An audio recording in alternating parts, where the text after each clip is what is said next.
श्री कृष्ण हमें सिखाते हैं कि चिंता केवल मन का भ्रम है।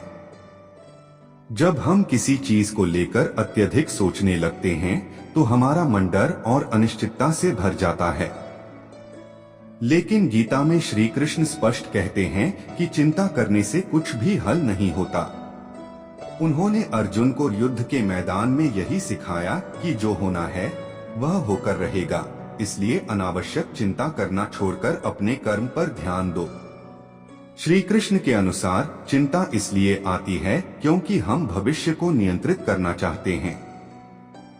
हम यह सोचते हैं कि सब कुछ हमारे अनुसार हो, लेकिन जब चीजें हमारी उम्मीद के अनुसार नहीं होती तो हम परेशान होने लगते हैं। लेकिन गीता में कृष्ण कहते हैं, कर्म करो, फल की चिंता मत करो। इसका अर्थ यह है कि हमें अपने कर्म को पूरी निष्ठा से करना चाहिए और परिणाम को ईश्वर पर छोड़ देना चाहिए। जब हम ऐसा करना सीख लेते हैं तो चिंता अपने आप दूर हो जाती है। मनुष्य की सबसे बड़ी समस्या यह है कि वह या तो अतीत में जीता है या भविष्य की चिंता करता है। लेकिन सच्ची शांति तभी मिलती है जब हम वर्तमान में जीना सीखते हैं। श्री कृष्ण कहते हैं कि जो व्यक्ति हर परिस्थिति में समान भाव रखता है वही जीवन में सच्ची खुशी पाता है। इसका मतलब यह नहीं है कि हमें लक्ष्य नहीं बनाने चाहिए, बल्कि हमें अपने प्रयासों पर ध्यान देना चाहिए, न कि उसके परिणामों पर। जब हम यह समझ जाते हैं तो चिंता कम होने लगती है। श्री कृष्ण हमें ध्यान और भक्ति का मार्ग दिखाते हैं। जब हमारा मन अशांत होता है तो हमें ईश्वर का ध्यान करना चाहिए, जिससे मन को शांति मिलती है। गीता में वह कहते हैं कि जो व्यक्ति पूरी श्रद्धा के साथ भगवान का स्मरण करता है उसका मन स्थिर और शांत हो जाता है। ध्यान, योग और प्राणायाम जैसी साधनाएं भी हमें चिंता मुक्त करने में मदद करती हैं।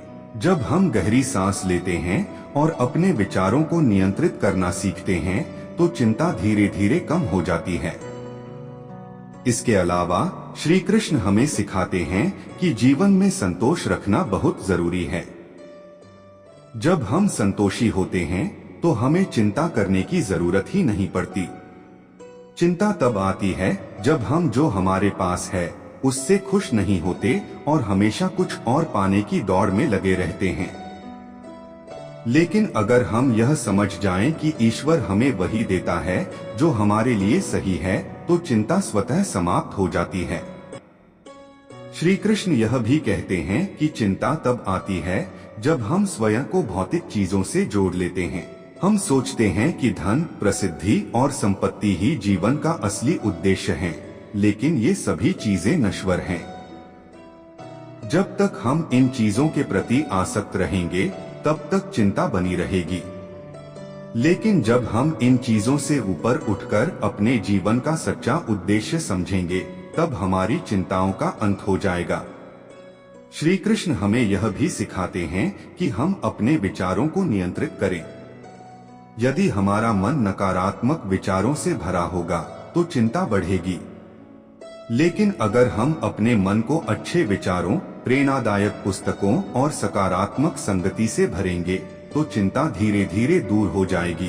अंत में श्री कृष्ण हमें सिखाते हैं कि हम हर परिस्थिति को स्वीकार करना सीखें।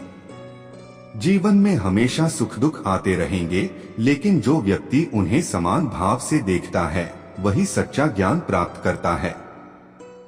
जब हम यह समझ जाते हैं कि हर समस्या हमें कुछ न कुछ सिखाने के लिए आती है तो चिंता की जगह आत्मविश्वास आ जाता है। इसलिए अगर आप सच में चिंता से मुक्त होना चाहते हैं तो श्री कृष्ण की गीता में दी गई शिक्षाओं को अपने जीवन में अपनाएं। कर्म करें, परिणाम की चिंता छोड़ें, वर्तमान में जिएं, ध्यान और भक्ति का अभ्यास करें, संतोष रखें और अपने विचारों को सकारात्मक बनाएं। जब आप ऐसा करेंगे तो चिंता अपने आप दूर हो जाएगी और जीवन में शांति व आनंद का संचार होगा।